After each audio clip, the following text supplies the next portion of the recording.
I know you thought that you had seen the end of the 7 Questions for Singing Teachers series. And understandably so, considering that I've posted the answers to 7 questions. However, there were a few stragglers in the group, and some of their videos got submitted a little bit past the deadline.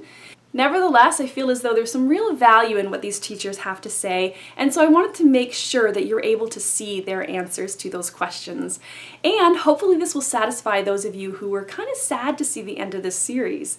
Alright, I really hope that you enjoy this, and thank you so much for watching this series.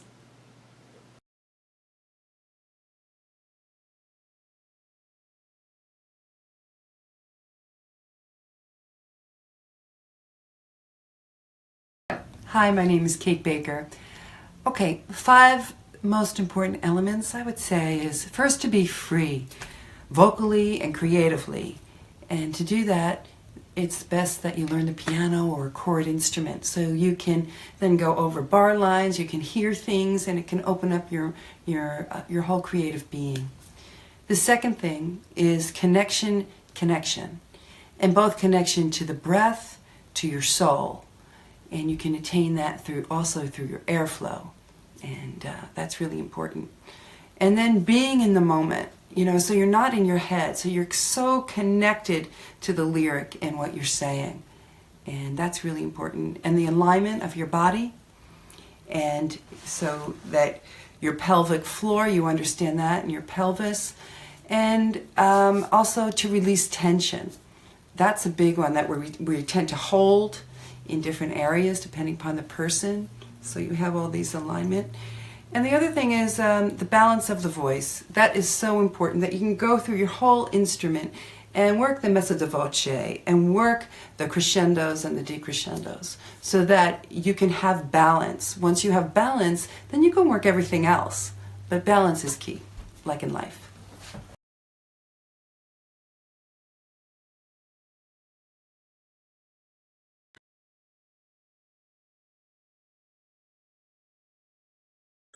Hi there, it's Meribeth Dayme. I've been asked to answer the question, what are 3 things that I would have liked to have learned or known about when I first started singing? And I think the top of my list is I would have liked to have had permission to use my imagination. I would have liked to have played a lot more. I think it was a serious thing for me. Obviously, I wanted to get it right. And I had a teacher who was very good, but very meticulous. And I think I took it all too seriously. I would have been a far better singer if I had been able to play with it more. And so that's number 1 for me. It could be number 2 and 3 as well.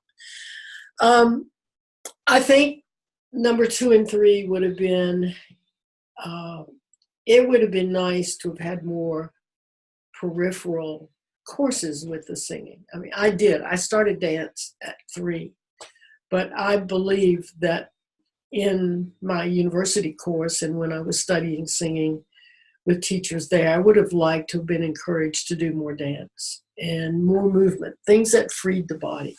I did a lot of sport and that was good, but I think dance and flow would have been equally important. And thirdly, I would have liked to have performed more. I would have liked to have had much more emphasis on what it's like to be in front of others performing. And today they have more rep classes and things like that, but performance was important. But for me, number 1, play and imagination. That's my 2 bits for that question.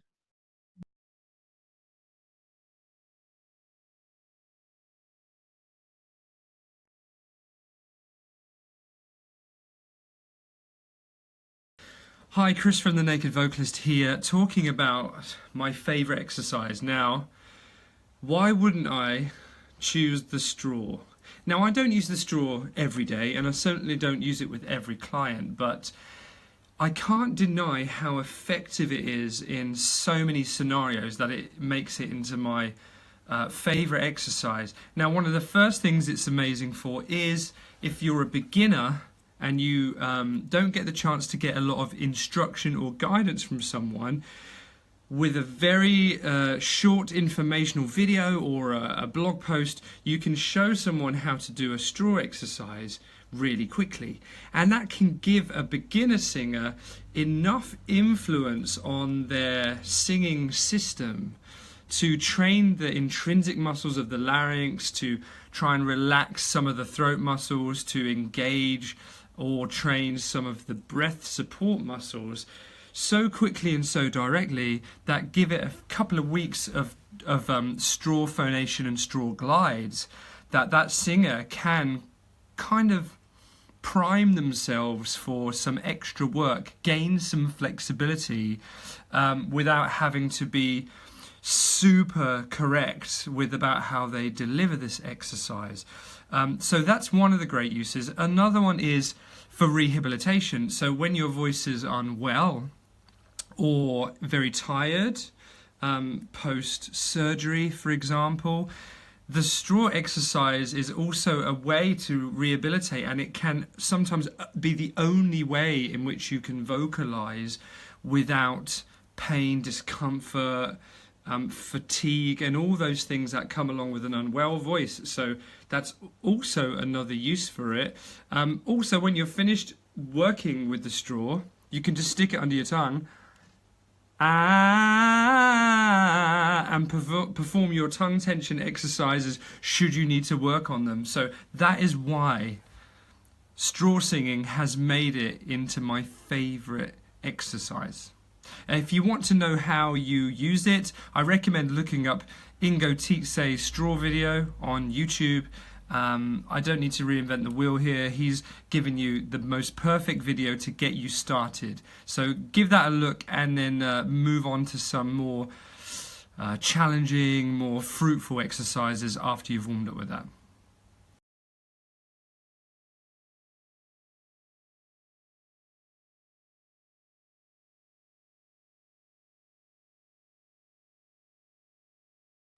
Hey there, it's Charles from My Dynamic Voice Lessons and Bedhead. So, Karyn O'Connor of SingWise asked about what are tips that singers can take in before performance to give their best performance. So, I give lots of different tips, but one thing it always comes back to is prepare. Block out your performance so that it comes second nature and all you can do is this performance. If you put in all the right riffs, or if you know exactly where you're going to do a nice whistle, if you think that performance is good on paper and you're able to give that exact performance live, because that's all you know how to do, you can't knock it. Even for all the nerves in the world, even if you think that you bombed, you objectively can look at your performance on a piece of paper and say, I did a good job.